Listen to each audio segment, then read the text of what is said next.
नमस्ते बच्चों, कैसे हो आप। रिंकू हिंदी एकेडमी में आप लोगों का हार्दिक अभिनंदन है। बच्चों, आज मैं आप लोगों के लिए टॉपिक लेके आई हूँ संपर्क भाषा। संपर्क भाषा का अर्थ एवं उसका विस्तार।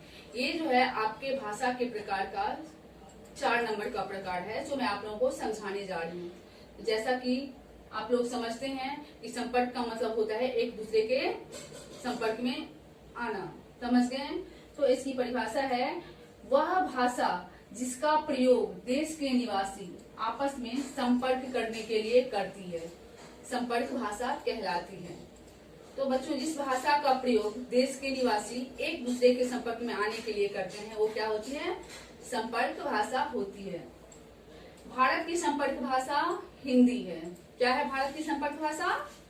हिंदी। जैसा कि आप लोगों को पता होगा, देश की संपर्क भाषा जो है हिंदी है। और हिंदी जो है ये हमारी संपर्क भाषा है, क्योंकि कई प्रांतों में अलग अलग भाषाएं बोली जाती हैं, लेकिन उन प्रांतों के लोग, जैसा कि मैंने समझा दिया है, हिंदी हमारी तरह ही समझते हैं, लेकिन हम उनकी प्रांतीय भाषा नहीं समझते हैं। अतः हम हिंदी का प्रयोग करके एक दूसरे के संपर्क में आ सकते हैं। समझ गए? तो हमारे देश की भाषा जो है हिंदी है। क्या है? हमारे देश की जो संपर्क भाषा है वो हिंदी है।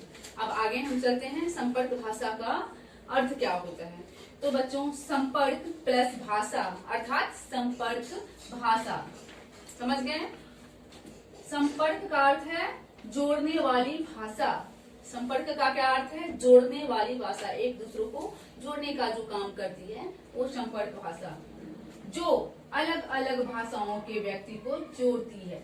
संपर्क भाषा जो है, हमारी संपर्क भाषा हिंदी जो है, ये अलग अलग प्रांतों के लोगों को क्या करती है? जोड़ने का काम करती है। समझ गए?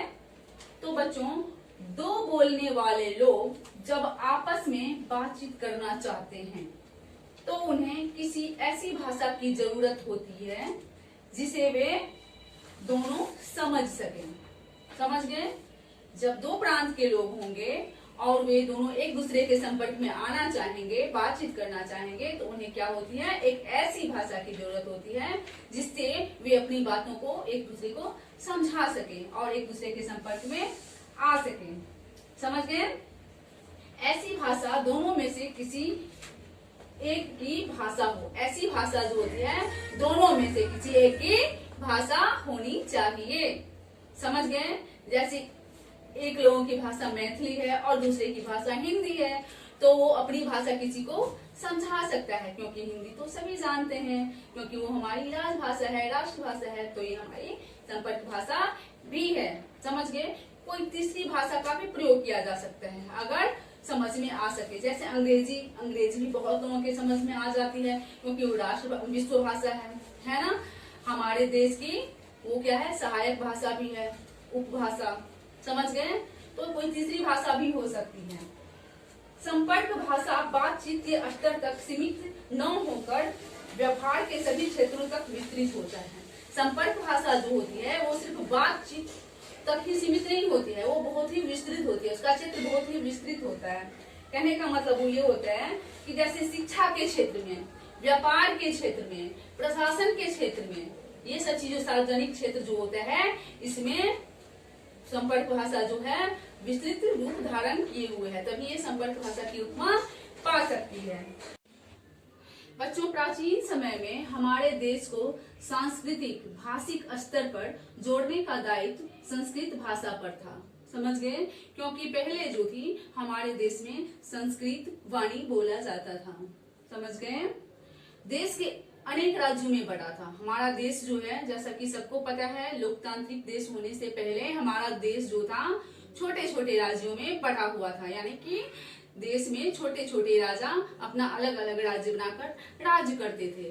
फिर भी देश में जो थी सांस्कृतिक अंतरधारा यानी सांस्कृतिक एकता जो थी भाषा के स्तर पर वो बढ़ रही थी। समझ गए? तो इस संस्कृत के विकास में हिंदी ने महत्वपूर्ण भूमिका निभाई। तो संस्कृत भाषा के विकास में हमारी हिंदी जो है उसने बहुत ही महत्वपूर्ण भूमिका निभाई। समझ गए? फकीरों, कवियों, साधु संतों के माध्यम से हिंदी संपर्क भाषा का माध्यम बना, क्योंकि गोरखनाथ, नाम नामदेव, रामनाथ, एकनाथ जैसे कवियों ने अपनी कविता, कहानी, किस्से, ग्रंथ और भी ज्यादा विद्वान सब थे, वैज्ञानिक सब थे, उन्होंने क्या की अपनी रचना, अपने ग्रंथ की रचना, कहानी की रचना, कविताओं की रचना जितनी भी रचनाएं की, ग्रंथ पुराणों की रचना, वो सारी रचना हिंदी में की। समझ गए? वस्तुतः बहुत ज्यादा विद्वान लोग जो थे वो अपनी रचना संस्कृत में की है। ग्रंथ में आप लोग देखोगे कि संस्कृत में रचना की गई है, संस्कृत में श्लोक लिखा गया है, लेकिन उसका अनुवाद हिंदी में किया गया है। तो इस तरीके से इस माध्यम से हिंदी का इतना ज्यादा प्रचलन हो गया।